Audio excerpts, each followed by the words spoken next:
Areshnik zarbasidan so'ng Ukraina BMT Xavfsizlik kengashining shoshilinch yig'ilishini chaqirishni talab qildi. Zelenskiy Areshnik zarbasini tasdiqladi. Masxaraboz AQSh hukumatiga meni o'g'irlashni taklif qilmoqda. Qodirov. Suriyadagi turar joy hududlarining o'qqa tutilishi oqibatida halok bo'lganlar soni ortib bormoqda. Bularning barchasini video davomida to'liq yoritib beramiz. Eng muhim va qiziqarli yangiliklar video davomida. Mubashshir Ahmad haqida tarqalgan xabarlar tasdiqlanmadi.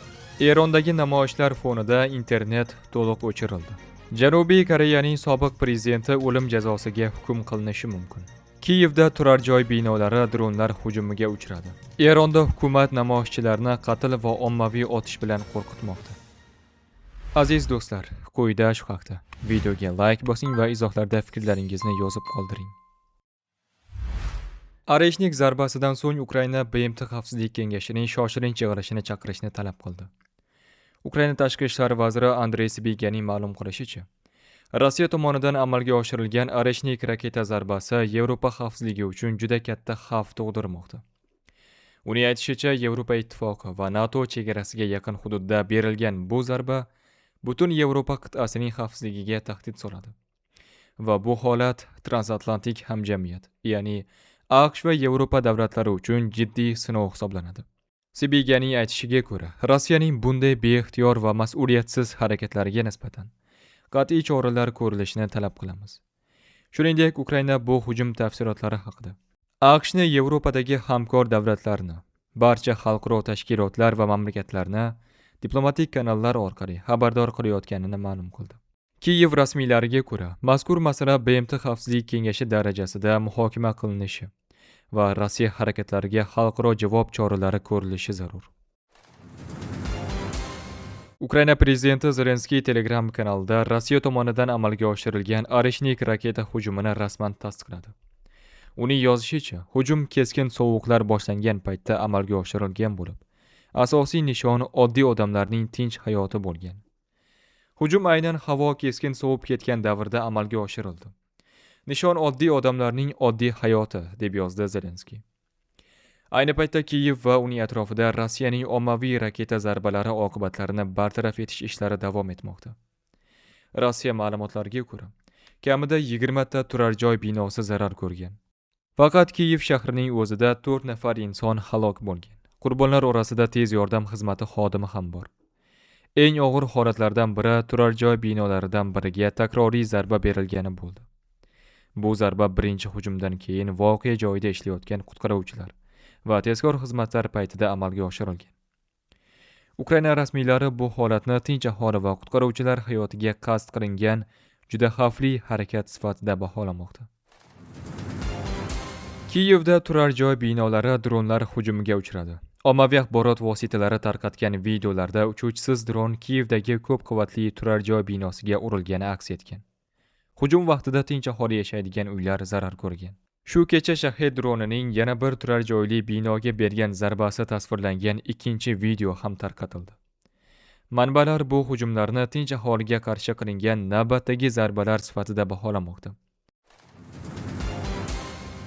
Aleppoda Suriya demokratik kuchlari, ya'ni SDK jangarilari tomonidan turar joy hududlarini o'qqa tutish natijasida halok bo'lganlar soni 9 taga yetdi.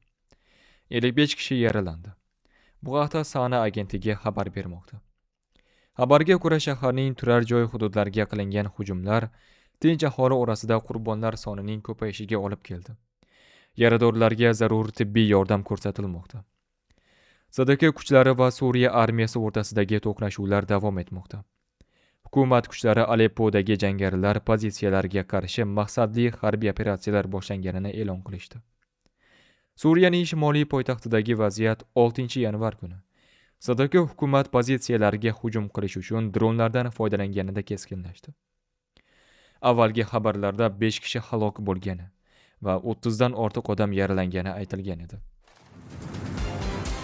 Ommaviy axborot vositalari va ijtimoiy tarmoqlardagi xabarlar asosida Oliy Majlisning Inson huquqlari bo'yicha vakilining Navoiy viloyatidagi mintaqaviy vakili viloyatdagi 5-sonli jazoni ijro etish koloniyasiga monitoring tashrifini amalga oshirdi. Unda ushbu koloniyada jazo muddatini o'tayotgan mahkum Alisher Tursunov Mubashshir Ahmadning sog'lig'i va saqlanish sharoiti o'rganildi. Monitoring davomida mahkumlar bilan, shu jumladan mahkum Mubashshir Ahmad bilan ham holi tarzda suhbat o'tkazildi va uning sog'lig'iga oid tibbiy hujjatlar bilan tanishildi. Alisher Tursunov muassasada tibbiy yordam ko'rsatilishidan shikoyati yo'qligini, muntazam ravishda to'liq tibbiy tekshiruvdan o'tkazib kelinayotganligini, faqatgina avvaldan mavjud bo'lgan kasalliklari tufayli sog'lig'ida biroz o'zgarishlar borligini va tegishli tibbiy yordam olayotganligini qayd etdi. Shuningdek, muassasada o'z xohishiga ko'ra mehnatga jalb etilganligi, oshxona ishlari bilan shug'ullanadi hamda qonunchilikda belgilangan vaqtlardan tashqari ortiqcha mehnatga jalb etilmaganligini, ish sharoiti mehnatni muhofaza qilish qoidalariga muvofiq ekanini aytib o'tdi. Oziq-ovqat ta'minoti va yashash sharoiti bo'yicha ham shikoyat bildirmadi. Uning so'zlariga ko'ra sog'lig'idan kelib chiqib belgilangan norma bo'yicha oziq-ovqat beriladi. Mahkum Mubashshir Ahmad bilan o'tkazilgan holi tarzdagi suhbatda u hech qanday masalada murojaat qilmadi. Eronda namoyishlar fonida internet to'liq o'chirildi. Axborot agentligi bu haqda tarmoq holatini kuzatuvchi NetBlocks xizmati ma'lumotiga tayanib xabar berdi. Eronda internetning bloklanishi hukumatga qarshi norozilik namoyishlari davom etayotgan bir vaqtda sodir bo'ldi. Eron hukumati internet o'chirilishi sabablari bo'yicha rasmiy izoh berilmagan. Reuters manbalariga ko'ra, Tehron, Mashhad va Isfahon kabi yirik shaharlarda namoyishchilar yana ko'chalarga chiqqan va mamlakatning diniy yetakchilariga qarshi shiorlar aytishmoqda. Ijtimoiy tarmoqlarda ayrim shaharlarda namoyishchilar 1979-yilgi Islom inqilobi chog'ida ag'darilgan Eronning so'nggi shohini o'g'li Rizo Pahlaviyni qo'llab-quvvatlovchi shiorlar aytgani haqida xabarlar paydo bo'lgan. Shuningdek, Eron hokimiyati mamlakat bo'ylab kuchayib borayotgan norozilik namoyishlariga nisbatan juda qattiq tahdidli bayonotlar bilan chiqdi. Tehron prokurori Ali Solihiyning ma'lum qilishicha, davlat mulkiga zarar yetkazgan yoki kuch tuzilmalari bilan to'qnashgan namoyish ishtirokchilariga o'lim jazosi qo'llanilishi mumkin. Shu bilan birga Eron sud hokimiyati rahbari G'ulom Husayn Muhsiniy Ujayi ham chiqish qilib, hech qanday yengilliklarsiz eng qattiq hukmlar chiqarilishini va'da qildi.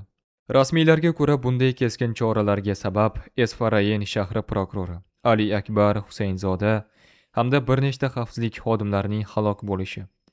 Hokimiyat iddao qilishicha, prokuratura binosi namoyishchilar tomonidan yoqib yuborilgan. Eron ommaviy axborot vositalari esa Tehron, Qum, Kermanshoh shaharlarida ham politsiya va Islom inqilobi qo'riqchilari korpusi xodimlari halok bo'lgani haqida xabar tarqatmoqda.